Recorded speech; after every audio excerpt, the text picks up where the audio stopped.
I had the most epic fingerboarding year ever. Hey guys, what is going on? It's Chris Daniels here, aka that is right, CD Playa here today.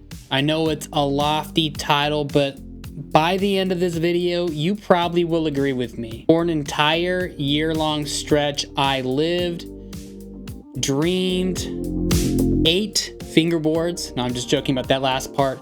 But my life was fingerboarding for an entire year-long stretch. Today, I'm gonna share my wild story of how I lived every fingerboarder's dream.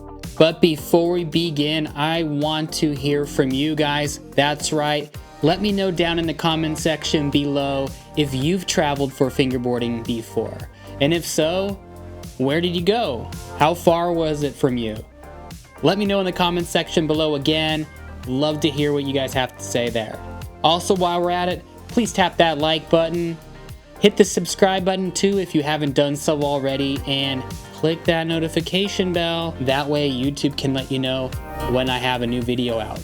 It's pretty hard for me to pick a spot when to start this video, but I think the natural point would be Rendezvous 6. You see, that's when I first met the Blackriver team and Blackriver founders Martin Ehrenberger and Denise Herrmann. Rendezvous 6 was my second rendezvous. Before Rendezvous 6 happened, I booked my flight, and then I heard that, guess what? The Blackriver team was going to attend as well. I was so hyped. These were the fingerboarders that I looked up to for years, the company that I looked up to since I first found fingerboarding on the internet back in 1999 or 2000 or so. So during this event, I met Martin Ehrenberger, Denise Herrmann, Thomas Hansen, Timo Lieben, Martin Winkler, Elias Asmuth, Boris Dici, Kata from the Fingerboard Store, Marcus Schmidinger, Dirty Harry Schoon, Afrolby, maybe Nick Herzog at this one. It might have been the following rendezvous. Regardless, there was so many fingerboarders here that I really wanted to meet. They were the legends and the best fingerboarders in the world. So the VU was amazing. It all blended together, but I stayed over at Mike Schneider's parents' house, which is where Mike Schneider lived. It was so packed in that house. You had all the Blackriver crew staying there. A bunch of people from the US as well, like Flatface team members were staying there as well. It was crazy. I ended up going to the basement and staying down there. It was a smart decision in my book. Hung out a ton with Tim Alexiel, who's one of my fingerboard homies. It was a great time. Now with the VU itself, I ended up being a judge for the contest. I was a little bit bummed, to be honest, because I wanted to compete and see what I could do. I love competing, but I did get to enjoy watching the Blackriver riders just crush it during that contest. And basically, I think they swept all top 3 placings. It was nutty. During that trip, I also befriended the whole Blackriver team, obviously. You know, I was doing like card magic tricks, showing them fingerboard videos, having a great time with the whole crew. By the end of the trip, Martin Ehrenberger and Denise Herrmann asked me if I want to be in the Blackriver team. Not only that, Timo Lieben asked if I wanted to be on Berlin Wood. 2 dreams in one day accomplished. What? So crazy. Later on, I think it was a future rendezvous, might have been Rendezvous 7, I believe. I ended up staying at BGP's house. BGP, I just got him onto FFI. He sent me a message saying, hey, you can stay at my spot in Massachusetts, and then we can go to the VU together. And I said, okay, that sounds like a good plan. I got along really well with his dad, John, as well. And such a lovely family, great people. Our friendship became more and more, and until it turned into a Germany trip. BGP, John, and I flew out to Munich together. We ended up meeting up with one of John's friends and drove super fast on a road. And it wasn't the Autobahn, it was like windy roads through Bavaria. Ended up staying the night at his friend's spot, which was a really cool Bavarian estate. They even had some corn that they grew for biofuel there. And he told the wildest stories. We ended up going up to Schwarzenbach an der Saale, seeing the Blackriver crew again in person. Got to shred the park there. Oh, there was quite a few fingerboarders there. Awesome times. We even went up to the Blackriver store up in Berlin. Got to shred for a little bit too. It was awesome. While I was up in Berlin, I had the chance to hang out with Harold Schoen and Afrobi at the legendary Dirty Harry apartment. Filmed an edit with him. It was epic and a catalyst of the craziness to come. After that trip, I think it was VU number 8, and that was a great time. It was the one where I met Sid, aka Vicious, for the first time. That was probably the highlight of that VU, I think. God, he's a legend. Got to see Harry again. And then at Rendezvous 9, I ended up making these FB Weekly shirts, and that helped me fund a lot of the trips that came up next. Shout out to Mike Schneider and Flatface for purchasing over half of them. So you might think that epic gear was 2009 and 2010, which was the periods that I'm talking about now. But no, that was the precursor to the most epic fingerboarding year I think you could possibly have, and it gets even more wild. In January 2011, I went over to Los Angeles for a trip specifically for fingerboarding. This was to visit the Tech headquarters in Culver City. Mike Schneider also flew out as well.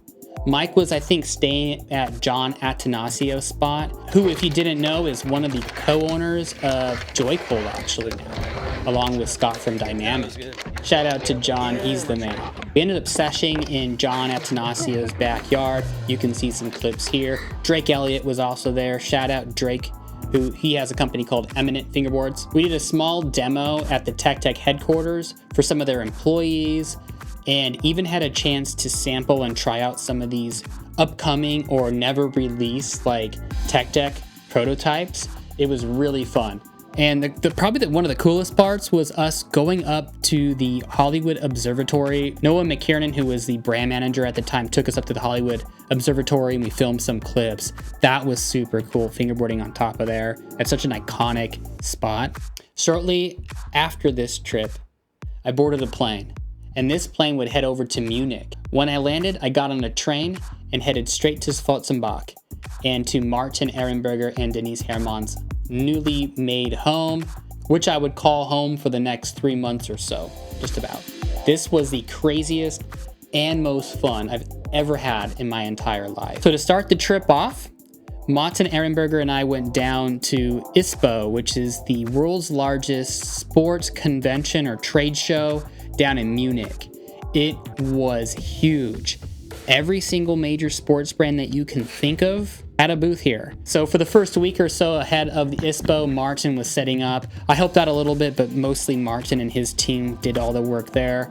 So I was fingerboarding a ton on the park and having people come up and asking about fingerboarding. So I'd show them what a fingerboard is, show them the products, the beautiful bearing wheels, the deck, the trucks, etc. One note is that Blackriver has attended ISPO since the early 2000s. So they've been really pushing fingerboarding at this professional level since they formed. Man, it was so much fun fingerboarding the parks, watching these professional skaters shred a half pipe right next to us. I even had a chance to meet my favorite skateboarder ever, Rune Glifberg, and gave him a Berlinwood complete with Blackriver trucks and Winkler wheels. It was epic. He was stoked at the quality of the board. I stayed a couple nights at Martin Winkler's flat, as well as Smurf's flat, and went over to Fürstenfeldbruck, I think I said that right, to go see the Catapult store, which was one of the first fingerboard stores. I think it might be number 2, just after Fingerspeak. That's right, in Steyr, Austria. It was so much fun shredding these crazy parks that you saw on YouTube. I think after this, Mike Schneider and I headed up to Berlin to go check out the Blackriver store. We did a little demo. Shout out to TKY, Ramon Angelo, and Dirty Harry for setting that up. We went back down to Schwarzenbach after that. And now I'll talk about my day-to-day experience there. For the most part, if I wasn't traveling, it was really cold during that time of year. We're talking January through March. was freezing. It was pretty easy for me to get around with the skateboard. Most of the time I would go get dinner or pizza or something like that. Maybe go to the bakery, pick up some pastries. I also would go skate over almost every day when I was in town to the Blackriver headquarters. If you ever have the chance to visit the Blackriver store, you should. It's amazing. Often I would go to the Steig to hang out with Mike Schneider, the Steig crew, which was Thomas Hansen, Timo Lieben, Martin Winkler, and then there was always people visiting. Boris Dici was there, Adrian Witzel showed up, Yeldo, Philip Mueller, and there was 2 other people that were living there during this time, kind of interning for Blackriver. It was Peter Ringel, who is also known for Preet decks, like one of the best deck makers in the world, and also Joaquin from December Decks now. Joaquin is one of my favorite fingerboarders, amazing person. Same with Peter Ringel. I got to know them really well, and it was such a pleasure to hang out with them. One night we went up to this mountain pretty close to Schwarzenbach, where we went snow skating with this like skateboard with skis attached to trucks. It was crazy and really fun. Martin Winkler like bombed the whole hill. It was wild. It was hard to use that deck. I hung out with Timo and Elias as they pressed like hundreds, if not thousands, of Berlin wood decks. I even went with Martin Ehrenberger's dad over to a workshop where they make all the Blackriver ramps for the most part, about 15 minutes away or 20 minutes away from Schwarzenbach. Yes, it is made in Europe, close by to Schwarzenbach.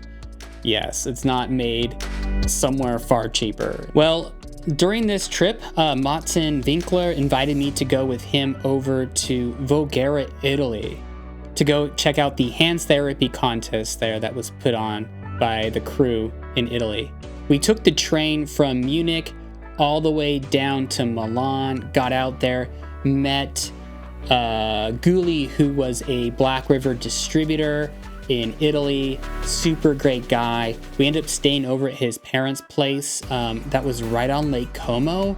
It was the most beautiful home ever, just about. Ate some great pasta that Guli's mom cooked for us. The next day, we drove all the way down to Voghera, Italy for that contest. Wow, what a time.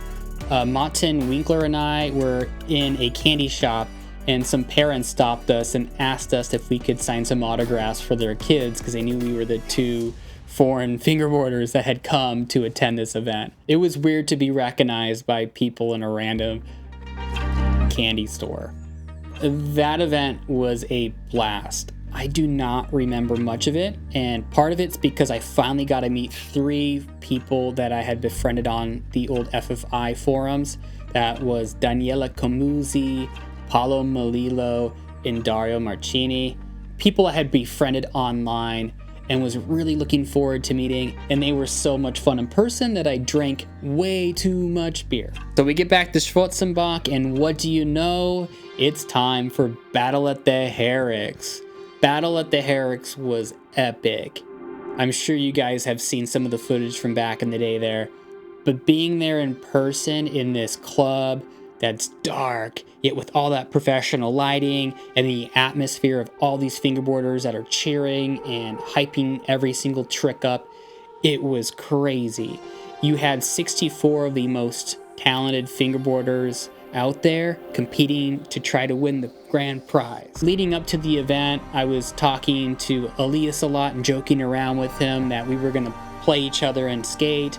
And every time we would see each other or walk by each other, Elias would go, "Hey Chris, we're gonna play." Or if I walked by Elias, "Hey, get ready for our match." Well, guess what? They do a random draw there. All of a sudden, 2 names are drawn, and it's Elias and mine. It was crazy. We were hyped up. What are the odds of that? You can see in the clip that like we were both kind of surprised and really had a good time. Well, I lost to Elias. It was a solid game. But Elias is a legend for a reason. But man, the vibes were immaculate. The energy was off the charts. And shout out to Diego for winning it all there. I think that was like the last part of the trip. After that, I think I had a few more weeks in Schwarzenbach. But that's not all, guys. Because in April, Chris Heck Boris Dici and Andreas Hees came over to my house in Seattle because we had a mission. That's right, we were going to tour the west coast of the United States from Washington State up here all the way down to San Francisco, California. Well, actually went all the way down to Santa Cruz, which was past San Francisco.